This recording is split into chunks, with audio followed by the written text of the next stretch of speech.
আজকাল আমার সকালটা শুরু হচ্ছে ভোর ৫টার আগে।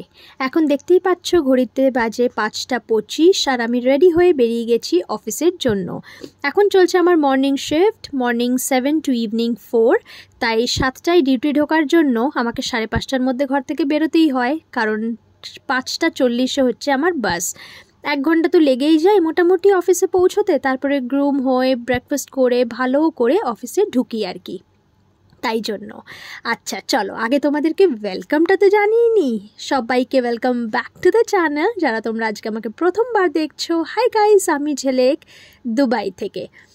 তো বেরিয়ে গেলাম, দেখতেই পাচ্ছ রাস্তায় এখনও ভোরের আলো ফোটেনি, ঘুটঘুটে অন্ধকার। এই রাস্তায় তো কাউকে দেখা যাচ্ছে না। বাস স্টপে গিয়ে আমি যদিও বা অনেক লোকই দেখতে পাই, নিজের মনে হয় যে আমি কি একা এই সময় ডিউটি যাচ্ছি, কিন্তু বাস স্ট্যান্ডে গেলে বোঝা যায় যে কত মানুষে বেরিয়ে ওই সময়ই ডিউটি যাচ্ছে। যাই হোক, বাইরে কিন্তু খুব ঠান্ডা, আমি নিজেকে ভালো করে কভার করে নিয়েছি।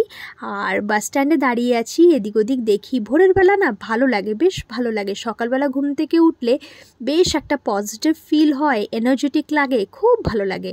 মর্নিং শিফট আমি ইউজুয়ালি ভালোবাসি, কিন্তু মর্নিং শিফট করলে বডিটা একটু বেশি টায়ার্ড হয়ে যায়, কারণ এত সকালে উঠছি তো। আবার বাড়িতে গিয়ে একটুখানি না ঘুমালেও হয় না, তারপরে রাত্রে ঘুমোতেও আবার 12টা 12:30 বাজে।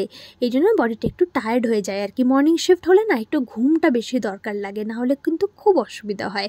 তাই আমি আজকাল কি করি বলো তো, বিকেলবেলা যখন বাড়ি যাই, বাড়ি গিয়ে আমি একটুখানি ঘুম দিই, তারপরে উঠে আবার রান্না করে তারপর তন্ময় আসে, দুজনে মিলে খাই, তারপর আবার ঘুমোই। এই আর কি, এরকম করেই ম্যানেজ করছি, রোস্টারে যখন যেরকম পড়বে আর কি। তো আজকে ব্রেকফাস্টে কী আছে দেখি। আজকে ব্রেকফাস্টে আছে পোঙ্গল, বেকড পোট্যাটো, ওইদিকে একটু সাম্বারও নিয়েছিলাম, সসেজ নিয়েছিলাম, এই খেলাম। আর মর্নিং শিফটে আমি সত্যি ফাঁকি মারছি। মর্নিং শিফটে আমি গ্রুমিং একদমই করি না, খালি একটু ফাউন্ডেশন লাগাই, আইব্রো সেট করি আর লিপস্টিক পরি। কারণ মর্নিং শিফটে খুব একটা বেশি গ্রুমিং করার সময়টাও থাকে না আর ইচ্ছেও থাকে না। বুঝতেই পারছো, চোখে ঘুম ঘুম থাকে, ভালো করে যদি ঘুম না হয় মর্নিং শিফটে খুব প্রবলেম। আমি হার্ডলি মর্নিং শিফট করলে 4 থেকে 5 ঘন্টা ঘুমোচ্ছি আর কি আজকাল। বিকেলবেলা ঘরে এসে ঘুমানোর চেষ্টা করি ঠিকই, চোখ বন্ধ করে শুয়ে থাকি ঠিকই, কিন্তু ওই সময়টা ঘুম হয় না, কারণ বডি একটা ইউজ টু হয়ে যায় না একটা রুটিনে। হঠাৎ করে তুমি যদি আবার বিকেলবেলা ঘুমানোর চেষ্টা করো, তখন ঠিক করে একটা হয় না। বাট তাও কোনো দিন আবার আধ ঘন্টা 40 মিনিট চোখ লেগেও যায়, তাতেও কিন্তু অনেকটা ফ্রেশ ফিল করি, উঠে আবার রান্না করার এনার্জিটা পাই। চলো অফিস করি। আচ্ছা, আজকে যেটা আছে তোমাদেরকে সেটা দেখাই। আজকে আছে হচ্ছে আমাদের স্টাফ পার্টি। তো আমাদের সুইমিং পুল এরিয়াতে পুল পার্টি আছে আমাদের সব স্টাফদের জন্য। তো এখানে আসার আমার কোনোই ইন্টারেস্ট ছিল না, সকালবেলা উঠে ডিউটি করেছি। আমি কোনো ড্রেসও নিয়ে আসিনি, আমি যেরকম এসছি আমি সেরকমই চলে এসছি, খালি নিজের মুখ দেখাতে। Most importantly, I am not a party person. আর যেখানে তন্ময় নেই সেখানে তো আমি একদমই এনজয় করি না। বাট হ্যাঁ, আসতে হয়েছে। কিছু জায়গা এমন আছে যেখানে তোমার প্রেজেন্সটা ইম্পর্ট্যান্ট ফর সাম টাইম। তোমার মুখটা সবাই দেখে নিল, দ্যাটস ইট। তো আজকে গিয়ে দেখলাম বেশ চাটের অপশন ছিল, তো দই ফুচকা নিলাম প্রথমেই। কত দিন পর ফুচকা খেলাম।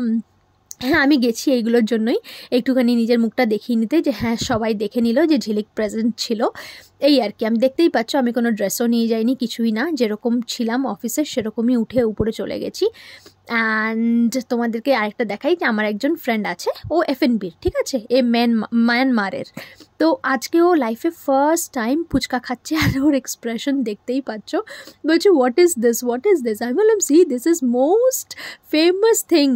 মানে আমাদের ওখানে সব থেকে ফেমাস ফুড এটা, স্ট্রিট ফুড। তো যাই হোক, খুব ভালো করে দই ফুচকা এনজয় করলাম, তারপরে চলে এলাম চা খেতে। এখানে সব কিছুরই অপশন ছিল, দেখতেই পাচ্ছ। সো আমি খেলাম চা, যেটা আমি খাই আর কি। সবার সাথে একটু গল্পগুজব করলাম, ফটো উঠে গেল, ফটোতে প্রমাণ থেকে গেল যে হ্যাঁ ঝিলিকও এসছিল। যাই হোক, সবার সাথে একটুখানি টাইম স্পেন্ড করলাম কোনো রকম আর কি করে। এবার আমি বাড়ি বেরিয়ে যাব, আমি থাকবো না এখানে, ডিনারও করব না, কিছুই না। তো এখানের গেমসও হবে, সব এমপ্লয়িজদেরকে এক একটা, মানে জাস্ট ইনভলভমেন্ট আর কি, প্রত্যেকটা এমপ্লয়ে যাতে ওরা এন্টারটেইন ফিল করে, নাচ গান সবই হবে। বাট আমি থাকবো না, আমি বাড়ি যাব। বাড়ি গিয়ে একটুখানি রেস্ট নিয়ে আমি বানাবো হচ্ছে আজকে রুই মাছের ঝোল। রাত্রে আমি আর তন্ময় একসাথে বসে খাবো। তো এখানে এই একটা হচ্ছিলো, দেখতেই পাচ্ছ, অ্যাক্টিভিটি গেমস হচ্ছিল। ওই যে হয় না, কপালে রাখতে হয় বিস্কিট, তারপরে ওটাকে মুখটা হিলিয়ে খেতে হয়। এটা না দিদি নাম্বার ওয়ানে অনেক দেখেছি এই গেমটা। হ্যাঁ, তো যখন ওরা বললো যে এরকম একটা গেম হবে, আমি বললাম হ্যাঁ আমি এটাতে পার্টিসিপেট করব, কারণ আমি এটা জানি, মানে মুখ চোখ বেঁকিয়ে তোমাকে খেতে হবে। যাই হোক, পারিনি তো অবশ্যই। প্রথমবার ট্রাই করলাম, প্রথমবারেই নিচে পড়ে গেল, একদমই পারলাম না। পরের বার আবার কুড়িয়ে ঠুরিয়ে আবার তুলেছি, পরের বারটা অনেকটা সাকসেসফুল হয়েছে। হ্যাঁ, দেখতেই পাচ্ছ, মানে অনেকটা ট্রাই করছিলাম, পরের বারটা almost I was there, but লাস্টে আবার পড়ে গেল। যাই হোক, সবার সাথে একটুখানি টাইম স্পেন্ড করলাম। অ্যান্ড তন্ময় বলছিল তুমি থাকো। বললাম না, আমি এগুলো খুব একটা বেশি এনজয় করি না আর কি, কিছুক্ষণের জন্য ঠিক আছে, বাট হ্যাঁ খুব বেশি মানে আমি এরকম একটা মানুষ না, আমার একটা নিজের কমফর্ট জোন চাই, বুঝতে পেরেছো? আমি যেখানে থাকবো সেখানে আমার যদি সবাই কমফর্ট জোনের থাকে, দেন আই উইল এনজয়। কিন্তু মানে ওরকমভাবে আমি কোনো প্রিপেয়ার্ডও ছিলাম না, বা ওখানে ড্রিঙ্কস वगैरह সব কিছুই ছিল যেগুলো আমি খাই না, তো দরকার নেই না তাই জন্য, বুঝতেই পারছো। যাই হোক, এদিকে আবার ভেল খেতে এসছি, ভেলপুরি আনলাম, দাও, আমি এসছি যখন আমি খেয়েই নি, আমি এই করতেই এসছি, বুঝে গেছি। বিকেলবেলা বাড়ি গিয়ে আর খিদেও পাবে না, ভালোই হবে আমি একটুখানি খেয়ে যাই, তাহলে একটুখানি পেট ভরা থাকলে গিয়ে একটুখানি ঘুমোতে পারবো। তো শেফকে বললাম আমাকে একটু ভেলপুরি বানিয়ে দাও, আর এইদিকে সমোসা নিয়ে নিয়েছি একটা, এটা খেয়ে আমি এবার বিকেলে বাড়ির জন্য রওনা দেব। তো যাই হোক, একটুখানি টাইম স্পেন্ড করলাম, একটুখানি ভালোও লাগলো। আর এখন বাড়ি যাব, বাড়ি গিয়ে আরামসে রান্না করব। তো দেখতেই পাচ্ছ মেট্রো স্টেশনে চলে এসেছি, আর আজকে মেট্রো স্টেশনে কি ভিড় তোমাদেরকে বলে বোঝাতে পারবো না। দেখতেই পাচ্ছ, মনে হচ্ছে পুরো দুবাই মেট্রো স্টেশনে। বাট এখানে এত ভালোভাবে সবাই ডিসিপ্লিনড ওয়েতে সবাই মেনটেন করে না, এটাই আমার খুব ভালো লাগে। এটাই আমাদের কলকাতা হলে সবাই মার পিট করে মেট্রোতে ঢোকার চেষ্টা করে, বাট এখানে কিন্তু লাইন দিয়ে সবাই ওয়েট করে। যাই হোক, আমি সিট পেয়েছিলাম, তারপর দেখলাম একজন প্রেগনেন্ট আছে আমার সামনে, উঠেছে নেক্সট স্টপেজ থেকে, তো আমি উঠে তাকে জায়গা দিয়ে দিলাম যদিও বা। তারপর বাড়ি এসে ঘুমিয়ে গেছিলাম, বাড়ি থেকে ঘুম থেকে উঠে দেখতেই পাচ্ছ এখন মুখটা একটুখানি ফ্রেশ লাগছে। আর এই যে আমার রুই মাছ, আজকে বানাবো রুই মাছের ঝোল। আগের দিন মিনি ব্লগে তোমরা দেখেছো যে আমি রুই মাছ এনেছি বাড়ি, আমি রুই মাছ কিনতে গেছিলাম, তো আমি ওই দাদাটাকে বললাম যে আমাকে একটা ভালো দেখে মাছ দিন, কারণ আমি মাছ চিনি না খুব একটা। সবজি বাজার আমি করতে পারি, বাট মাছটা না খুব একটা মানে চিনি না, বুঝতে পারি না, পেট থলতলে হয়, পেট শক্ত হয়, এগুলো খুব একটা আমি বুঝি না। তো ওই জন্য তন্ময়ই যায় মাছ কেনার সময় ইউজুয়ালি। তো এই মাছটা আমাকে যখন উনি দিল, বলল তুমি নিয়ে যাও, বিশ্বাস করে। উনিও বাংলাদেশের ছিল, তাই বাংলায় কথা বলছিলাম আর কি। যদি ভালো না লাগে তুমি ফেরত নিয়ে এসো বিলটা সমেত। If I could lay down beside you, I would. When nothing really matters, that's all I wanna do. I hope that you are safe and that I will see you soon.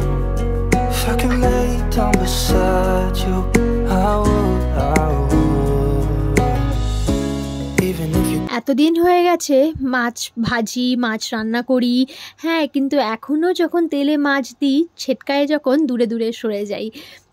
আজকে কি বানাচ্ছি বলো তো? কুমড়ো দিয়ে মাছের ঝোল বানাবো, একদম প্লেন অ্যান্ড সিম্পল। এক তরকারি ভাত বানাবো, খুব একটা এনার্জি নেই বেশি কিছু বানানোর, তো আজকে আলু কুমড়ো দিয়ে মাছের ঝোল বানাবো। খুব ভালো হয় খেতে আমি জানি। আর এই লাল লাল টাইপের আলু তন্ময় এনেছে এবার, জানি না, আজকে প্রথম রান্না করছি লাল আলু, আশা করি ভালো হবে। এই আর কি, এদিকে মাছটা বসিয়ে দিয়েছিলাম ভাজতে, ততক্ষণ এদিকে আমি আলুটা কেটে নিলাম। এক প্রস্ত মাছ হয়ে গেল, মাছ পুরো ভেজে রেখে দিচ্ছি আমি বক্সে করে, আজকে কিছুটা রান্না করব আর কি। তো এরকমভাবেই আমি করছি, ম্যানেজ করছি, অফিস, ইউটিউব প্লাস নিজের সংসার সবটাই সামলানোর চেষ্টা করছি। আশা করি পারবো আরও। তোমরা বড়রা যারা দেখছো তারা আমাকে আশীর্বাদ দিও আমি যেন পারি। এগিয়ে যেতে পারি, ছোটরা অনেকটা ভালোবাসা দিও যেন করতে পারি সবটা। আর যেরকমভাবে সাপোর্ট করো সেরকমভাবেই সাপোর্ট করতে থেকো, পাশে থেকো, এরকমভাবেই সব সময় আমাদের পাশে থেকো। যাই হোক, বেশ এনার্জেটিক ফিল হচ্ছিল আমার, যেহেতু ঘরে এসে একটুখানি ন্যাপ নিয়ে নিয়েছিলাম বললাম না, ওই জন্য বেশ এনার্জেটিক ফিল হচ্ছিল। আজকে ভাবছি আমি আমার একটু স্কিন কেয়ারও করবো। এত হেকটিক স্কেডিউলের মধ্যে না নিজের স্কিন কেয়ারটা আর করা হচ্ছে না। বাট আমার আগে না স্কিন খুব খারাপ ছিল জানো তো, একটুখানি নিজের স্কিনের যদি যত্ন না নিতাম স্কিনে পিম্পল হয়ে যেত, সব কিছু হয়ে যেত। বাট এখন দেখছি অনেকটা আমার স্কিনটা ইমপ্রুভড। যাই হোক, আস্তে আস্তে স্কিনের যত্নটাও নিতে হবে। এই করতে করতে রান্নাও হয়ে গেল আমার। I don't know, I was in a very happy mood. এই যে আমার রান্না অলমোস্ট ডান। তন্ময়ও অফিস থেকে চলে এসছে। ডিউটিতে গেল, এখন ডিউটি গেল। ঘন্টু ঘন্টু কি তুমি তো ডুমুরের ফুল হয়ে যাচ্ছ। আর সেলিব্রিটি মানুষদের সবসময় পাওয়া যায় সেলিব্রিটি বাবা। না, আগের ভিডিওটা এখন শেষ করব, তারপরে হাতটা তুমি ধুবে, ঠিক আছে? তারপরে গুড বয় হয়ে খেতে যাবো। ওকে চলো, আজকের ভিডিওটা তোমাদের একটুখানিও ভালো লাগে তাহলে লাইক, কমেন্ট, শেয়ার, সাবস্ক্রাইব করে পাশে থেকো। হ্যাঁ, আর বরদেরকে এরকম ভাবেই জ্বালিও যেরকম ভাবে আমি জ্বালাই আমার বরকে, ঠিক আছে? সেরকম ভাবেই জ্বালিও। চলো, টাটা।